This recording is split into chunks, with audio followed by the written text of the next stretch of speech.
Christina Hamilton. I'm the series director. And a special welcome. I know we have new MFA and MDes students that are coming to school here next year in the audience. You picked a great time to visit.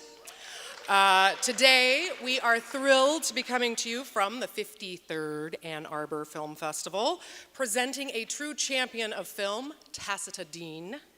Thank you to our partners whose support has made today possible, the Ann Arbor Film Festival, the University of Michigan Museum of Art, and Michigan Radio 91.7 FM. For those of you who are here who are new to the Penny Stamp series or who are attending the film festival and are thinking, I thought I was at the film festival, you are, but let me provide some context. The Penny Stamp series is a program of the Stamp School of Art and Design at the University of Michigan, which looks to present creators and innovators, such as our distinguished guest today. The series is offered on a weekly basis here at the theater. It's free to the public. It's also a class for our students. So we're here every Thursday at the Michigan Theater, 5:10. So do join us again. And of course, once a year, we have the great fortune of presenting a program as part of the film festival. And this week, as part of the festival, we're participating as a partner with many special screenings and exhibitions. All of the information is in your program books, and you should get one and read lots and lots of good stuff in there. There's an essay by Mark Toscano about our guest today, which I would point out to you. And also many writings on George Manupelli, our founder, who founded the festival in 1963, who we lost earlier, not this year, I guess it was last year, in the fall. And on Sunday, there's going to be a memorial tribute to George. This is free, and it's at 2:45 here. There are going to be many friends of his speaking, and there's going to be a performance by Ann Arbor favorite Padalesco. So I would say not to be missed. There will be also a screening of one of George's rare films, which will be accompanied by live music by David Rosenboom. It's going to be quite an event, so along with all of the other panoply of things, please do fit it in. Also, just wanted to point out, as there is not any signage on it, in the lobby, there is an installation in the main lobby, from my viewpoint, left corner back here, which folks have said to me they thought was a George Manupelli. No, it isn't. It's actually made by wit artist in residence Reynolds. We'll try to get some signage on that, but do check it out, and yes, it is a Reynolds. So, due to the film festival, we will not have our regular Q&A today, but Tacita will be available. She's going to be having a screening later on this evening at 9:15 in the screening room, so you can meet her there, and there will be a Q&A at the end of that screening. Also, there are a few beautiful, amazing books for sale. Nicola's Books is here with a big book called Tacita Dean from the Faden Press, which is absolutely gorgeous. I highly advise it. So you might want to pick one up. And now for a few thoughts and a proper introduction of our guest. I just wanted to point out the technical aspects of today, which are quite remarkable. As I was saying, Tacita is a true champion of film as a material format. And today we will be seeing her work on 35mm slides, which slide film, as well as all film, has become an endangered species. And the projection of the format is also more complex than previous years, as to project slides in this big throw in this theater, you can't just use sort of your living room variety Kodachrome slide projector. So after many, many hours and hard research by a number of people, we were able to get our hands on a wonderful xenon lamp slide projector. So, as a tenet of the film festival has always been, superior and perfect projection, we will give you the best in 35mm slide projection today. And I do want to thank Tom Bray, who brought home the goods. Yeah.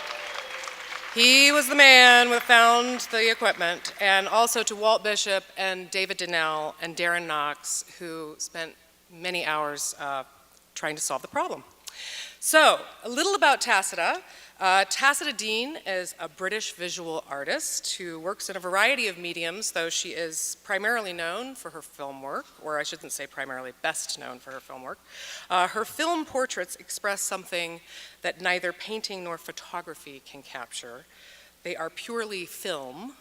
Tacita's art is carried by a sense of history, time and place, light quality, and the essence of film itself. The focus of her subtle and ambitious work is the truth of the moment, the film as a medium, and the sensibilities of the individual.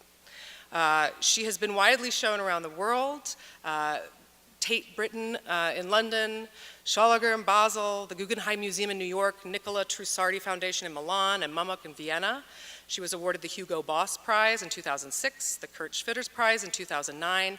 In 2011, she made an installation called Film as part of the Unilever series of commissions at Tate Modern's Turbine Hall. And this also sort of marked the beginning of her campaign to protect the medium of photochemical film. And there's a website, savefilm.org, which you should all go to, and you should sign the petition, though apparently there has been some good, very recent breaking news from Kodak, which I'll let Tacita share with you. Also notable is in 2013, I don't know if she wanted me to say this, but I'm going to anyway, she was appointed Officer of the Order of the British Empire. So she is an OBE. Please welcome Tacita Dean.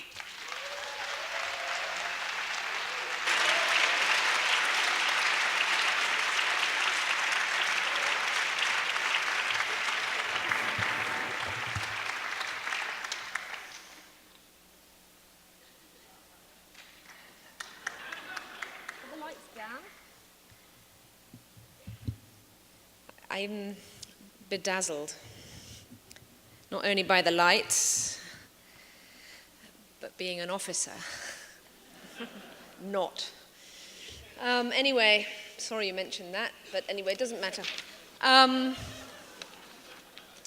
can't see my own slides, so I'll try and grope through this.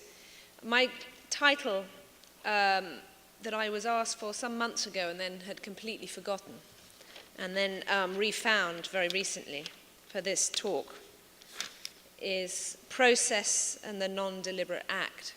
It's very, very important in what I do, and therefore I tried to put some slides together as I carry since I'm living currently in Los Angeles as the artist in residence at the Getty. I brought a sack bag from Berlin with all my, well, not all, but some of my slides in it, and I put them together in accordance to the talk I'm going to give. So every talk, in a way, is a non-deliberate act. But anyway, so I wanted to start thinking about the non-deliberate act and the importance it has been in how I work, and about chance and coincidence and contingency and objective chance, chance objectif, which is a sort of a surrealist notion of allowing interventions or coincidences or chance acts to guide you on your route. And as it so happened, quite young, I started to work in this way through a series of incidents that happened to me and which changed the direction I went in. But I want to begin with probably my oldest work, which dates from the age of 8 years of age and is ongoing. And it's my 4-leaf, 5-leaf, 6-leaf, 7-leaf, and 9-leaf clover collection. I don't have an 8. So when I was very young, I realized I had this sort of facility to find 4-leaf clovers, and which I think is, in a way, just about noticing them. But it plays in with being in a sort of state of grace about it. And what I would do, I used to just sort of walk across a field and find one, and so on and so forth. And I always pressed them in books. And in 1995, I actually showed them as an artwork in one of my first commercial gallery shows. And this is a slide from that period, so it's quite an old slide. But it brings in the idea of chance and the sort of process or the sort of relaxation of the mind that one needs to be in order to somehow find things. And this is behind the title, in a way. And it's very important to, as I'll talk about later, the importance of film as well, and about, the process. So this was the work I just put in this morning, thinking, well, this is, in a way, encapsulates something of the non-deliberate act. Can I have the next slide?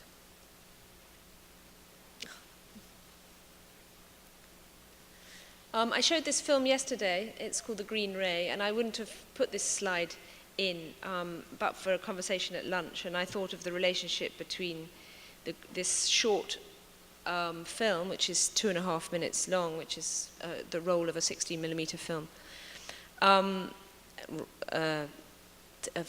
roll of film. This is actually not taken from the film. This is a postcard edition that I made, and I make these postcard editions. They're sort of fictions, in a way. And when I was in Madagascar trying to see the total eclipse of the sun in 2001, I actually saw the green ray and ended up trying to film the green ray, which is, I think, known as the green flash in America. And what I did in the end is I made this postcard as an edition, which was part of Parquet edition. And it's a fictional green ray. It's not the real green ray.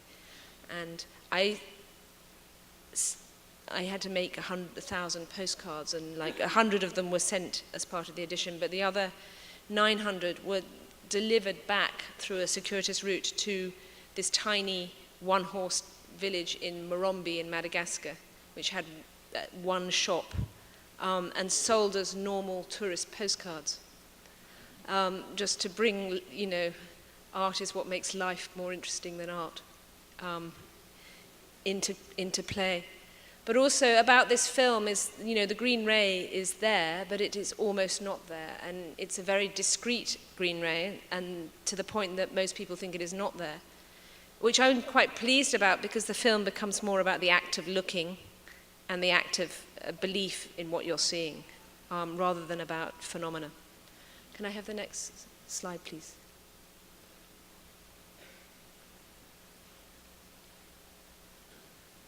And then I'm thinking about the found image, which plays an enormous part in what I'm doing. And in 2000, I moved to Berlin.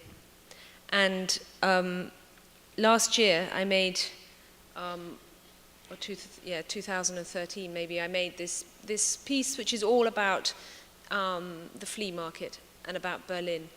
And it was a commission, or a request rather, from a gallerist in Chicago, not someone I worked with, called Donald Young, who was very interested in the Swiss writer Robert Walser, who was at the beginning of the last century, who ended up spending most of his life in mental institutions and writing these short stories on things like bus tickets or tiny scraps of paper in a coded form, and they're called microscripts, beautiful things.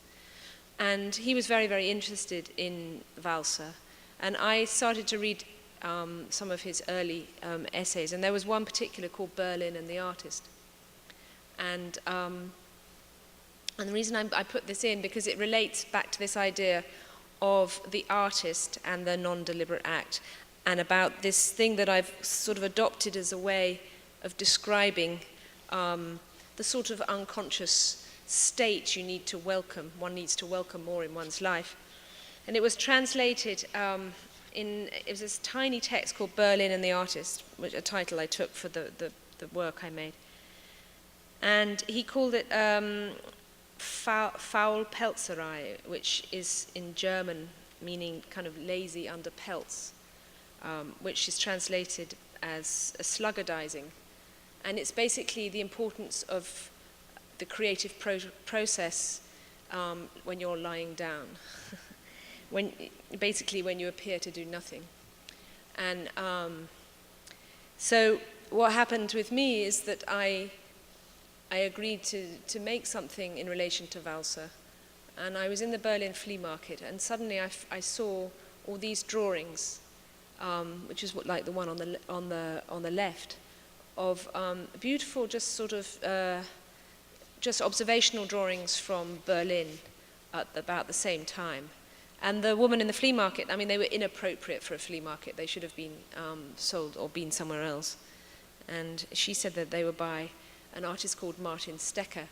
And I bought some of them, and I had them around. And at a certain point, I found out that both Martin Stecker and Robert Walser were born in exactly the same year, and were in Berlin at the same time as he wrote the story Berlin and the Artist.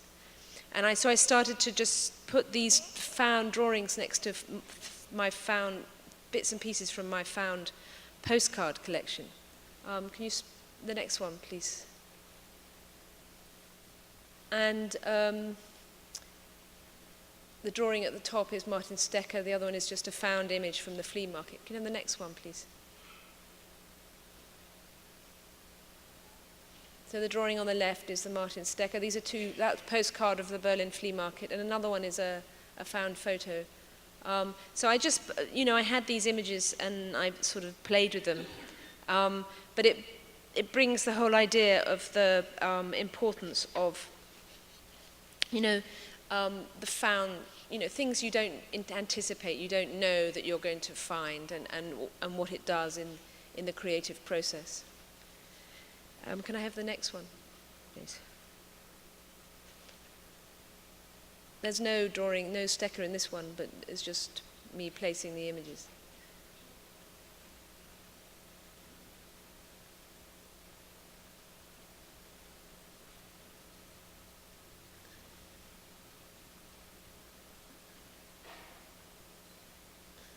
And that is a sort of end of rack postcard from Caspar David Friedrich on the right.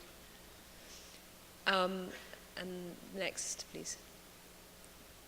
And there's sluggardizing. So can I have the next slide, please? So this brought me on to, I made, in 2011, I was very lucky to have the opportunity to make a film of Cy Twombly called Edwin Parker, and it's one of the films that's going to be shown later on this evening. Now, if ever there was an artist who relied on the encounter, it was Twombly, I believe. And then the rest of the time, he would just appear to do nothing. So my film is about him just sitting in plastic chairs in his small studio in Lexington. There's often these blinds on all the windows. And if you see on the sculpture is a little pot, a pill pot. And on that pill pot, it said Edwin Parker Twombly. And that's the first time I realized that actually Cy was not his born name, it was a nickname. And that his given name was Edwin Parker Twombly. And as he was in the latter part of his life, he went back to work from time to time in Lexington, which is where he was from. And in this very low-key studio, which was just a shop front, can I have the next slide? That's the extent of his studio. And it was really a paste, a potter around. And yet his work is, I think, more than any other artist in the recent past, is really about the moment of, getting to just below your conscious level, which is, the enviable place to be, where you are, you're almost not aware of what you're doing. And I believe that Twombly found that place more often than most artists do. Can I have the next slide? And this is also about process. This is a still from Craneway event, which is the longest film I've ever made. It's anamorphic 16mm film, and it's an hour and 48 minutes long. And it's about Merce Cunningham dancing with his, rehearsing with his dancers in Richmond, California. And tonight, there's also, you are going to see, if you come, one of the Merce Cunningham films I made in relation to when he did a performance to John Cage's 4 minutes 33, which is called Merce Cunningham Performs Stillness. It's just a 5-minute film. And he asked me back to work with him in Richmond on this, what was a Craneway Pavilion. It's actually a beautiful space used by built by the Ford, it was a Ford factory, where they started to bring in the idea of increasing productivity through daylight. So it's glazed all the way around. And outside you have ships and pelicans. It was the most stunning place. And he asked me to just film the he asked me to film his, to actually document the performance, the event of his dancers. But what I asked to do was to work more with his, process, his creative process. So I asked if I could film his working with the dancers for the 3 days of the rehearsal, which is what the film became. And in the end, each of the 3 days was different. And I ended up honoring those 3 days of rehearsals. He died before he ever saw the film, unfortunately. So this is somebody else. Can I have another slide? There's another one.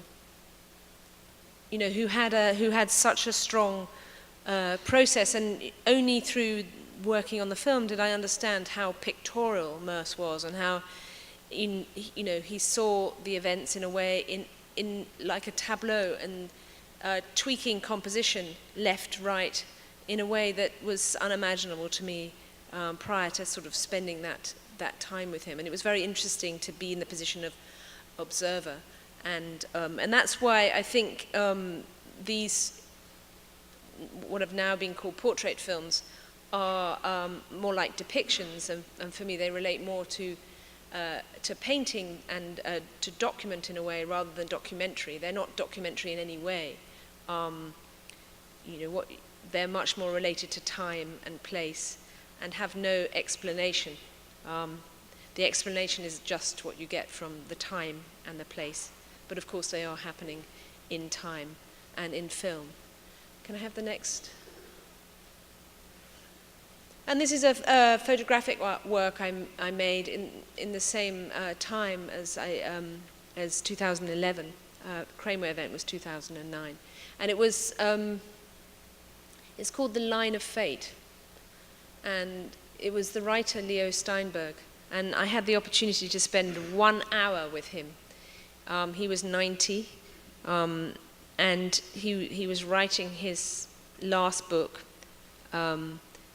By hand about Michelangelo, and was very stressed about spending time doing anything else, because his deadline was, the ultimate deadline. And he was quite sort of fractious and difficult, actually. But so I took these photographs of him writing, and I thought nothing of them. And at a certain point back later, I realized that what I had in this placement of these 5 together was what I call the line of fate, because he wrote this beautiful text, a very famous text called The Line of Fate, which is all about the line in Michelangelo's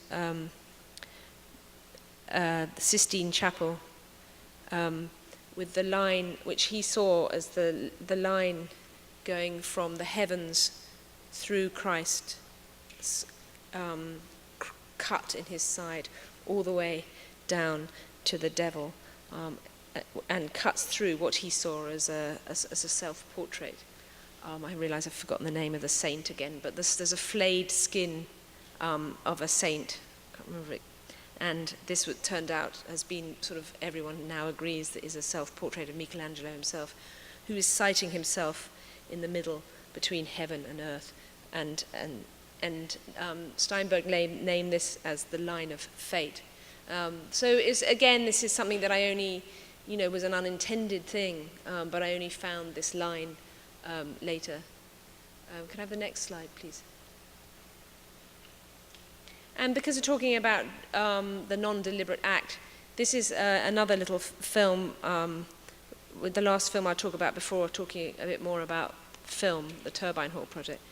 It's called The Friar's Doodle, and it's a tiny little film that I made with a rostrum camera, an old rostrum camera, that scanned the surface of a doodle that was given to me by a Franciscan friar when I was still just a girl. And I'd kept it for years and years and years. And I was obviously, at the time, I think I was 12 or 13, I was very impressed by this doodle. And it's full of ducts and orifices and stairs that go nowhere. And in 2010, I was invited to do a commission for this monastery, Benedictine monastery in Spain, to make something for the monastery in Spain. And it was one of those things you think, monastery in Spain. And I just immediately thought of the Friar's Doodle. And then I had to see if I still had it. And luckily, I did have it. And can we have the next slide? You know, scanned full of you know, as I said, it's strange, you know, staircases and really quite, in part, quite sexual, I think. Can I have the next? And the next, please, just to show the installation of it. So that shows you the installation of it. It's just front projected on it's back projected, sorry, on a little acrylic screen. And this was an old refectory in this monastery. And in this monastery had a cloister where the monks still walked around and around and around. And there was something of the being trapped inside this drawing that resonated with this sort of monastic life. And I tried to find the friar who had given it to me to see if he was still a friar, and it turned out he was no longer a friar. He left the page. He left his doodle. So this is, I also put this in because of the relationship between drawing and as an important, and also to explain the word medium in relation to film. I found it very useful in discussing about the importance of the difference between film and video and digital video. To explain that actually, as an artist, it's a medium, you know, in the sense that I would use chalk to make a drawing, or a photograph, or a paint, or sound. And you know, artists use mediums, and we like them. But in my explanation of this to the cinema world, it tries to help them think that film is not merely a technology. And that's been a kind of important shift in the discussion that has been, you know, happening since I came to the Getty, and in my encountering with the cinema industry, what I've had to do for the first time. So just to bring back to the drawing, I mean, drawing is a big part of what I do, but they're called fatigues. This is a tax office in dOCUMENTA, which is an exhibition in Kassel. This whole drawing came about just also by misadventure. It was 2012, 2011, I had been working on film. And so by Christmas in 2011, I was exhausted. And my project for dOCUMENTA, which was the following summer, was supposed to be a film, a blind film, that was going to be filmed in Afghanistan. A part of dOCUMENTA was happening in Kabul, in Afghanistan. And because I was preoccupied and couldn't deal with it, I managed to send a 16mm wind-up camera and film stock to a cameraman in Afghanistan, and he was supposed to go to places that as a woman, had I been there, I wouldn't have been able to go into anyway. But anyway, it didn't quite work, And when I got the footage back and I looked at it at Christmas, I realized that the cameraman had somehow filmed his own lens in a way that was completely non-recuperative. It was just, it was like a complete obliteration of the frame. And I looked at this, and it was basically lost. The whole footage was lost. But what I did notice in one of the things is that he filmed a flash flood going through Kabul when suddenly all the waters, streets were full of water. And so I also was supposed to be in at one space, and then I was bumped from that space, and I was taken down there to see if I would be interested in this tax office. It was it'd never been used before. And as you can see, it had this ornate staircase and a sort of natural gravity. So in the end, what I did is, because I had so little time, I decided the only thing I could do was to draw myself out of this problem.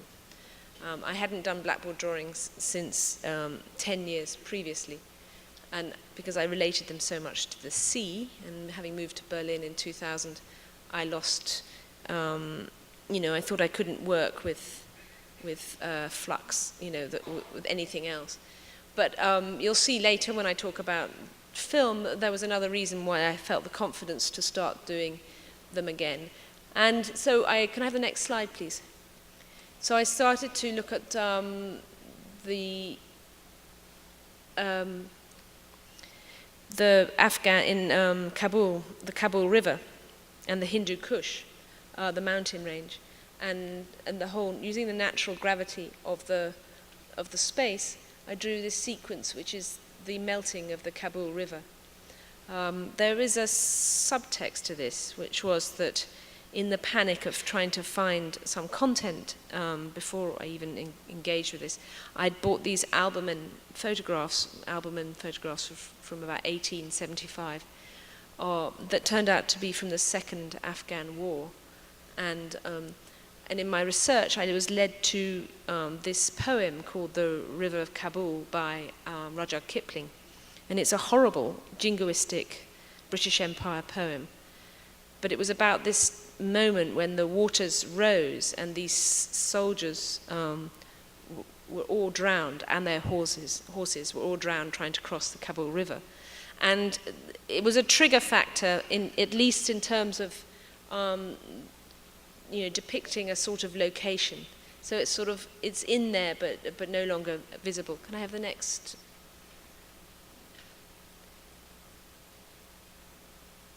So this is like the second of the drawings. Can I have the next?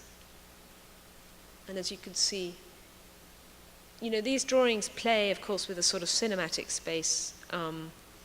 Like the establishing shot, and then and then the more like the close-up, the detail. Can I get the next one, please? So this is more like the close-up, and very panoramic. And then the last one, which is underneath the mountain, the avalanche underneath, is black, and it's usually it's partly because I ran out of time, and also partly because in a way I needed it to end in a sort of darkness. So now I'm going to talk very quickly about film and the Turbine Hall project. Tate Modern's Turbine Hall is monstrously big. That's it. They had always had these huge commissions, and in 2011 they asked me to do it, and I was kind of quite shocked by that because the scale of my films is very intimate, and so I looked at what you're seeing now is the east wall, and I looked down at the moment they asked me, and I instantaneously thought, I have to make a portrait format film. That's my first thought. And then I had the other exhibition in Vienna with the film of Cy Twombly and The Line of Fate and so on and so forth. And it was February 2011 when I went to finish my films in the lab in London, and as I was sitting in Heathrow Airport waiting to go to go and finish the films, I got the phone call from the lab manager saying that they'd been closed, and overnight, and they weren't allowed to finish any work or anything. They were just told they had to just stop. And it was just 16 millimeter print at this point. And this, I managed to persuade them to finish my films, which they did for the exhibition. But what happened is that it catapulted me into a situation which I'm still in, of trying to protect and emphasize the importance of keeping film as a medium. And I mean, for me, it's completely a non-brainer, and I don't understand why it's even an issue, but unfortunately it's now and has been so perilous, as probably many of you know. I wrote a newspaper article in The Guardian in London right then about the importance of 16 millimeter, and then I had to think about what I was going to do in the Turbine Hall. Can you, to the next slide, please? As I said, I knew I wanted to make a portrait format, which was just technically was quite something I was quite confident in, because it was just about turning an anamorphic lens. An anamorphic lens stretches the film frame optically double. It basically stretches it from left to right, a double size. So it's the old cinemascope format, the whole cowboy and western format. And I knew, because of having work with them for so long, that if you turned it 90 degrees, instead of stretching left to right, you could stretch top to bottom and make a portrait format image. But of course no one does this because of the prevalence of the cinema screen. So it was just a 90-degree turn of the lens. So I had this, I knew how to do it optically, and I knew it had to be 35 millimeters. But then I had absolutely no idea what it was going to be a portrait of. And I just had these intuitive feelings, and this is why the process and the non-deliberative act is so important, because I knew that it had to be, I knew it couldn't be a human being. I knew it had to be artificial, artifice. And portrait. Now I had all, because of my Klepp postcards, as I said, I had all my postcards. This is one of my finds from the flea market in Berlin. And I had them all up, and I was sort of frantically trying to find content or trying to find an idea. And this is when I remember lying in bed, sluggardizing, and panic sluggardizing in a way. And I just, and then I had the idea that, and I don't know why, I'd never worked in a film studio in my life before, but I knew that I had to go and find a film studio in Berlin.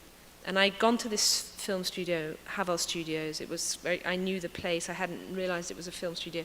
And I'd kind of hung around there thinking, I need to book this, even though I don't know what I'm doing. I said, I need to book this, And I remember lying in bed thinking, why have I booked a film studio? Why am I not just filming everything in the Turbine Hall itself? And then I thought, well, of course, and I know for people who work in the industry, this is something you'd think of every day, but it taken me a while.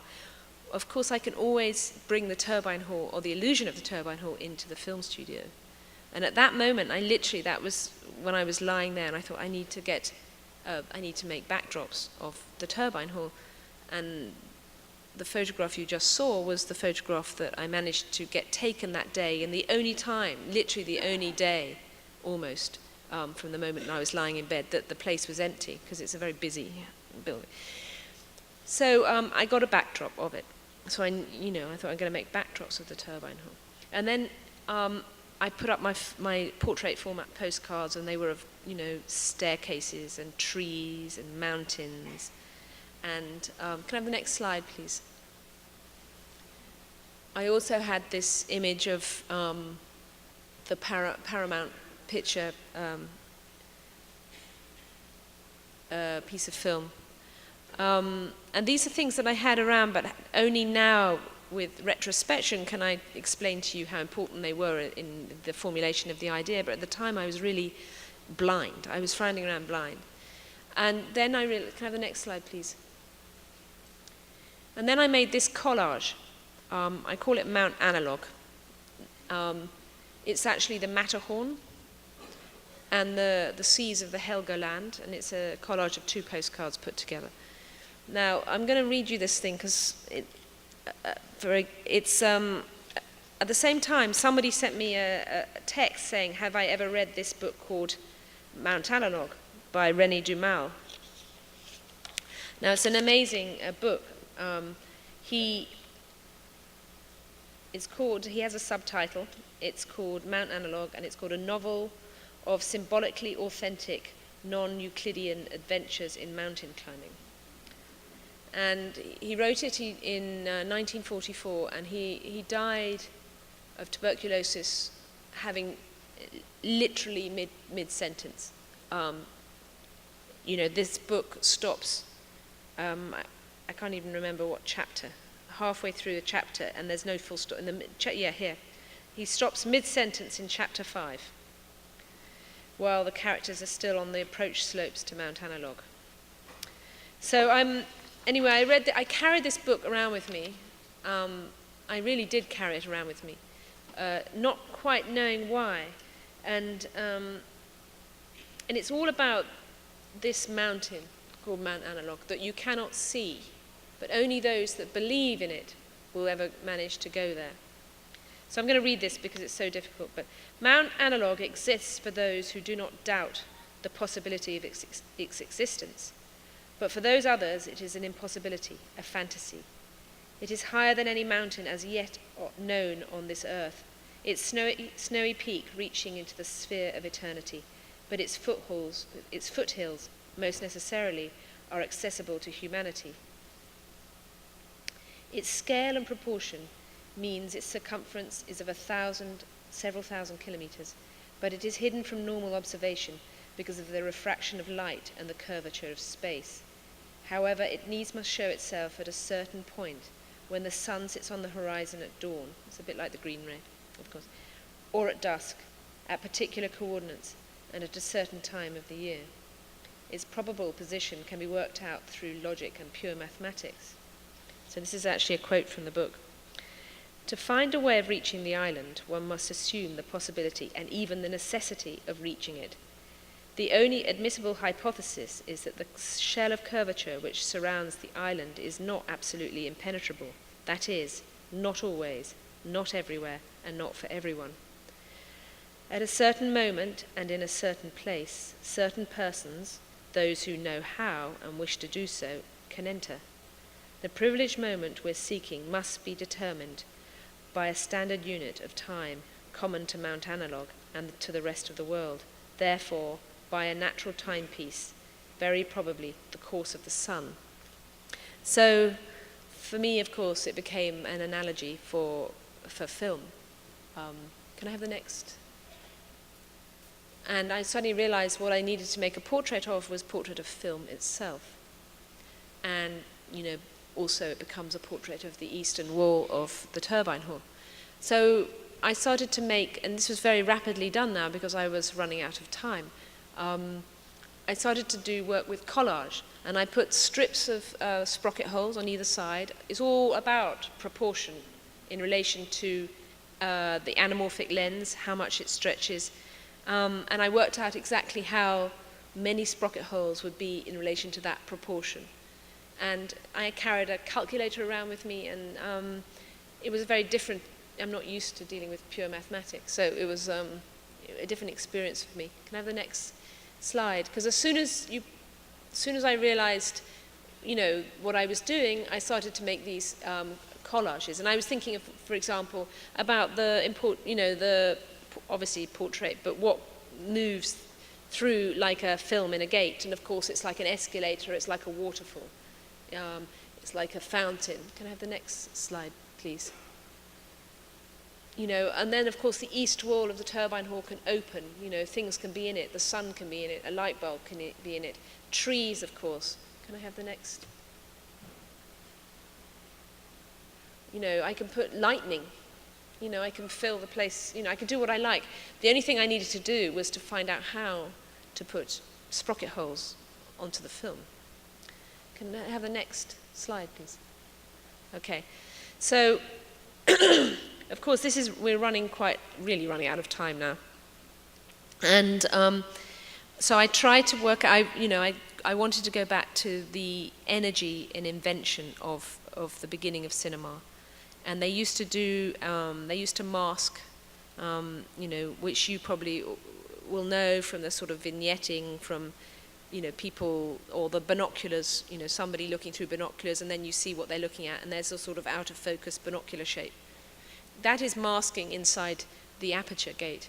And I wanted to find a way of masking, but I was told that it was impossible, totally impossible, and unless I did the thing in digital.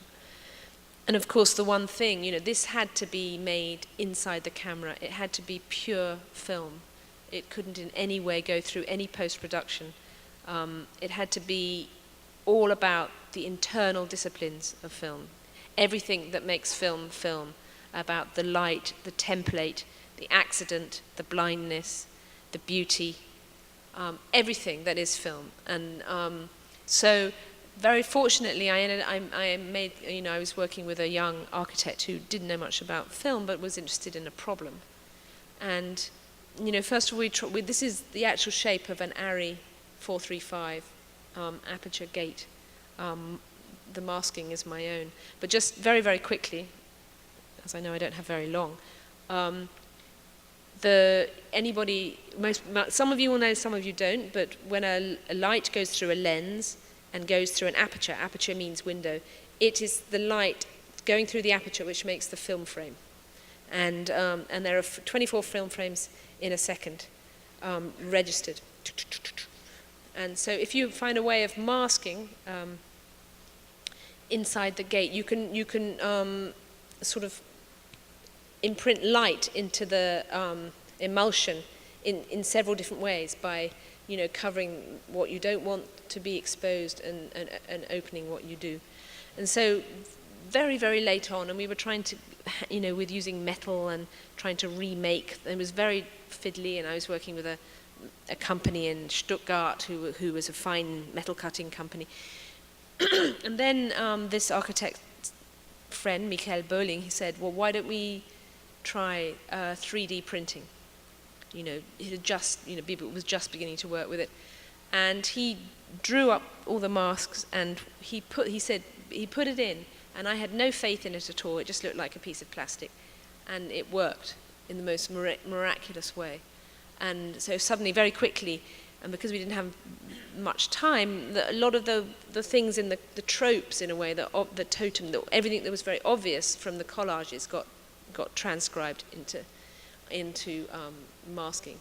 So if you look at this, this would create the outside of the sprocket hole, which was sort of not as bleached and not as overexposed as the inside of the sprocket hole, but was enough to give the grey edge of a film strip. Can you take the next one, please? And that would, and then you would put more light through the holes. And the next one? That's it inside the camera, so you can see what it's like inside the camera. And the next one? And that is with the sprockets covered up. And so then you can film something in the middle. And so that means that, you would have to expose, rewind the film, expose, rewind the film, expose, and it was an incredibly complex business. Can you show the next one? So, for example, the mask I just showed you would have been used to create this image. So this is the final piece film. It was an 11-minute film, 35mm, and a portrait anamorphic film. It was a 13-meter screen that freestanding in the space in the turbine hall. And the turbine hall was 26 meters, so it was huge. It was just, and of course, and it's in a former power station. So there you have a chimney, and just as also because it was portrait, and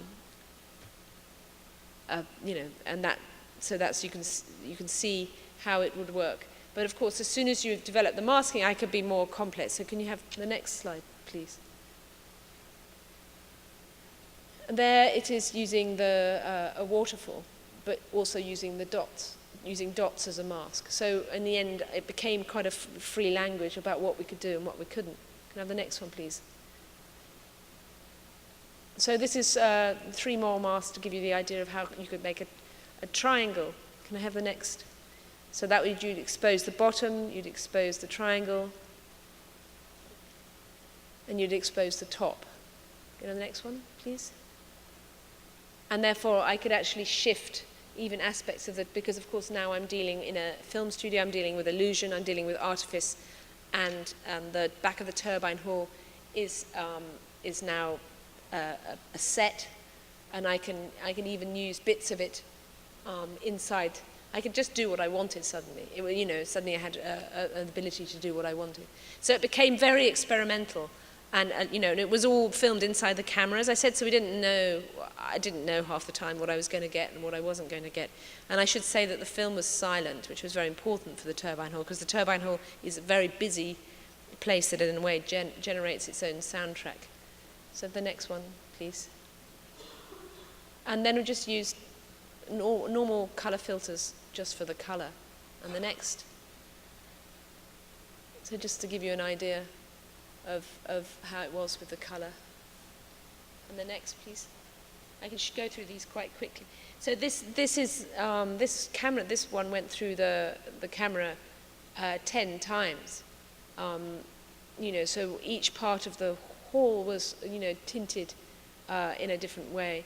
And there was lots of unintended things that happened as a result of that. There was between, whenever you stop the camera, you get a flash frame, but the flash frames got colored accidentally by the filters still on the front. So what happened is this rippling effect between the movement of the different colors around the back wall of the turbine hall. It was almost as if the film was translucent, and what you were seeing behind is the actual turbine wall, which was exactly behind it. So you have to imagine it in the space. Can I have the next one, please? And the next. Let's just get a couple just so you can see what it was like. And I put this one in. This is the tree, transcribed almost completely from my collage. And then the next one shows you the strip of film. This is the actual strip of film. Because, of course, as it's anamorphic, it's squashed and it's reversed. But what I ended up doing with this is, because the tree perfectly hit the dot, that I ended up doing a jump so that you could actually see this is a bit complicated, but instead of, there are 4 sprockets on 35mm. So instead of cutting on the frame line, I cut the frame after, so you could actually see the tree briefly growing out of the dot in the frame after. And that was something you can also do with film. These were the things that it allows. The non-deliberate act. I mean, that's exactly, film does for you things that you do not even think of. And that's one of the most important aspects of it, I think. Can I have the next? And that was the eye, the all-seeing eye. And this is important because this is Mount Analog. And this gave me the confidence to do the blackboard drawings in Basel, because I wanted to use this system of glass mat painting, which they used to use a lot in conjunction with, with real action in the early days of cinema. I used to use glass mat painting. So, if you had a scene and it wasn't quite right, then you'd have a glass mat painter who would paint it so that it in relation to the real image and the fiction would create the illusion. And they would literally be sheets of glass that were painted. And I wanted to try and do this with Mount Analog. And I tried to paint it, with oil paints, and I totally failed. And I had to go back to the one thing I could do, which was chalk drawings. So this is, just to explain something of the artifice of Mount Analog. You have the back wall, which is the film set of the turbine hall. Then you have the glass and the blackboard drawing of Mount Analog. You have in front of the set, the backdrop, and then you have the mist, the dry ice, and then inside the camera you have the masks that's blocking out the sprockets. So it's going through many, many, many layers, but the point is it's all filmed at that moment inside the camera. The next one, please. And then, of course, the film was in made on color negative, and then it was made on black and white negative and cut together. So there was no, it didn't go through any color intermediary, which is what you have to do normally if you cut black and white and color together.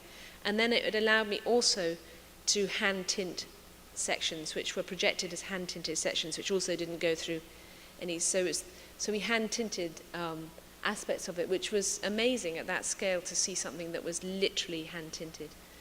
And the next, and that's just to give you a sense of the scale and the people. And the last one is taken from the bridge looking down.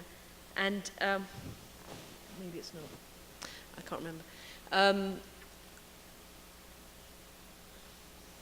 I've got 12 minutes. So I'm going to go very, very quickly now. Right, JG, we showed it last night. It was a relation between the spiral jetty, Robert Smithson's spiral jetty, and J.G. Ballard's Voices of Time. So very quickly, this is Rosal Point. I went there in 1997 to try and find the spiral jetty. And can I have the next slide, please?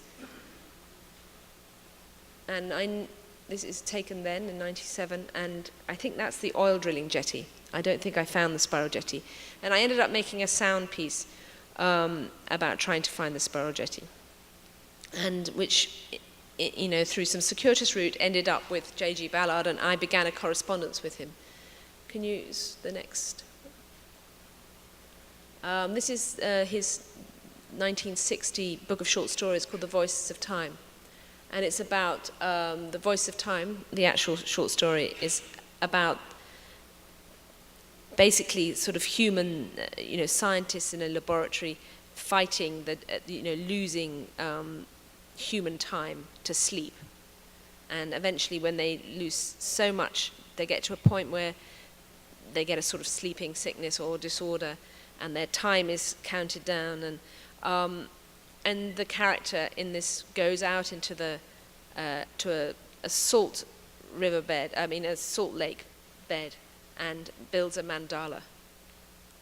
And then it relates in the end to the cosmos and to infinity, a cosmological infinity. And meanwhile, we know that, you know, through the document of his books after he died, we know that Smithson had a copy of The Voices of Time.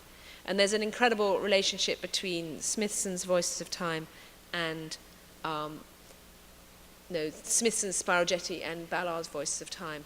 And so I ended up making this film, which we can go through these images quite quickly, using the masking technique I developed for film.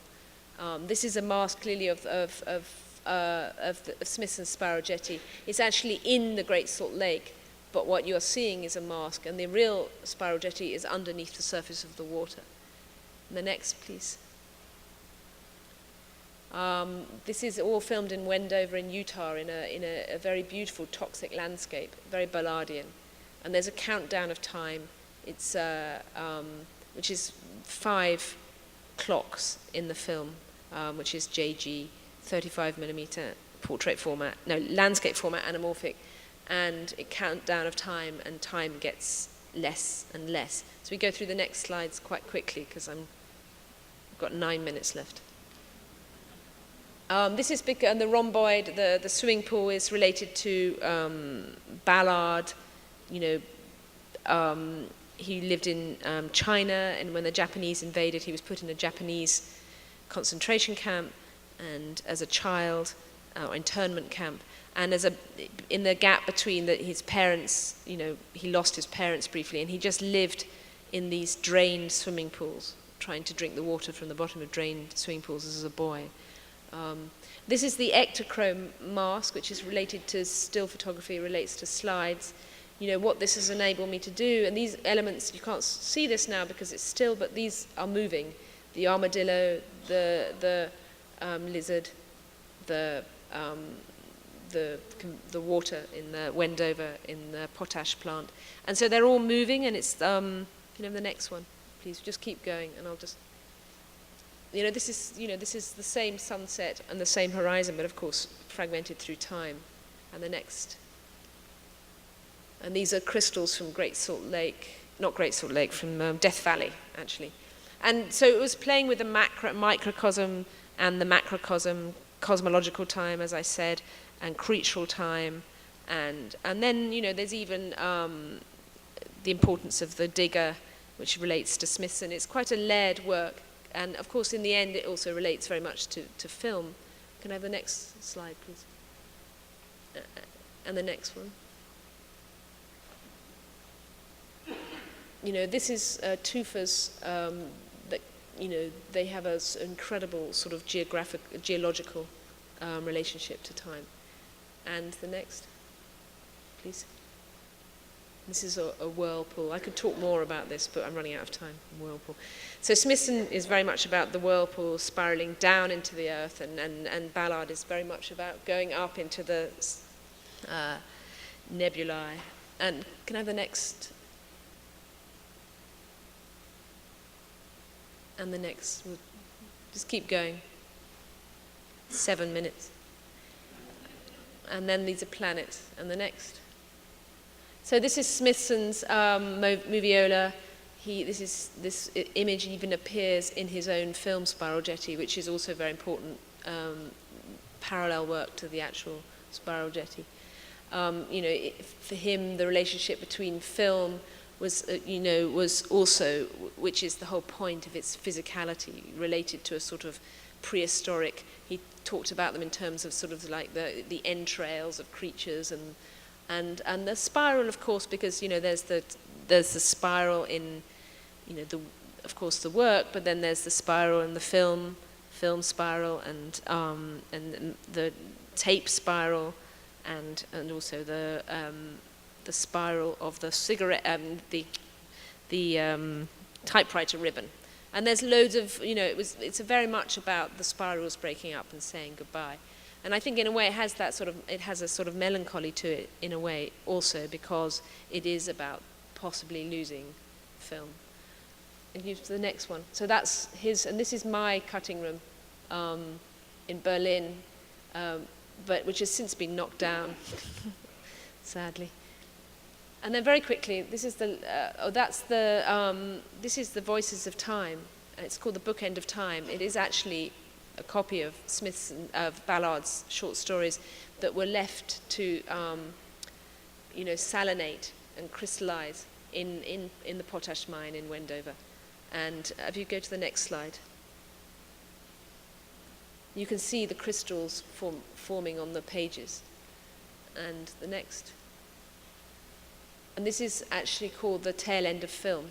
And it's the end of 35mm film that we left to salinate also, and grew crystals.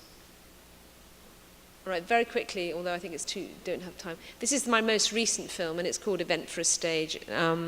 It's a work made for a theatre, and it's a work, by theatre I mean stage and not cinema. And it was made in Sydney, and it's about self-consciousness and stage fright. And the filming is part of it, because of course it's important, because I wanted to make a film of it, so I had to make it part of the stage production. 4 minutes. Can you turn the next one? So it was with Stephen Delane, and it's a totally different work in a sense. But it also was born out of this sort of process of discovery while making. Can I have the next? It was four nights, four different wigs every night. And I ended up cutting the film, which is 50-minute film, across the 4 nights, therefore the 4 wigs. So it, in a sense, it plays with what is acted and what is non-acted. But then again, he has the device of the wig, so it's all about artifice. And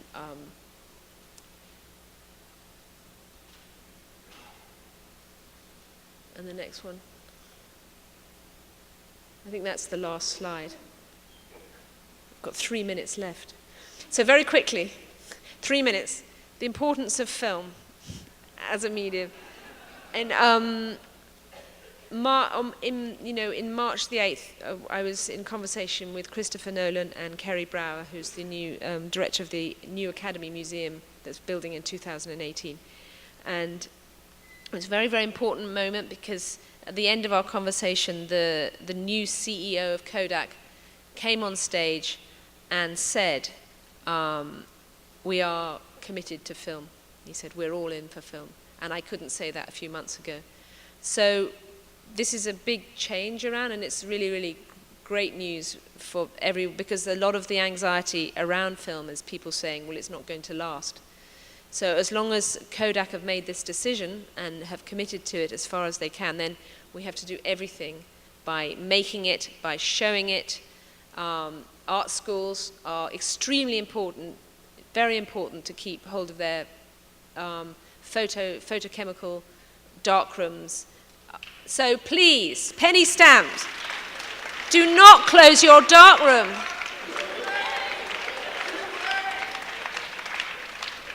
Yeah. Is the dean in the room?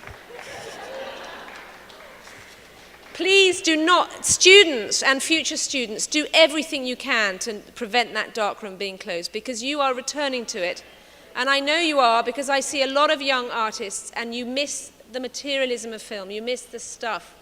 So please, you have the power. So get that darkroom back and keep shooting in film.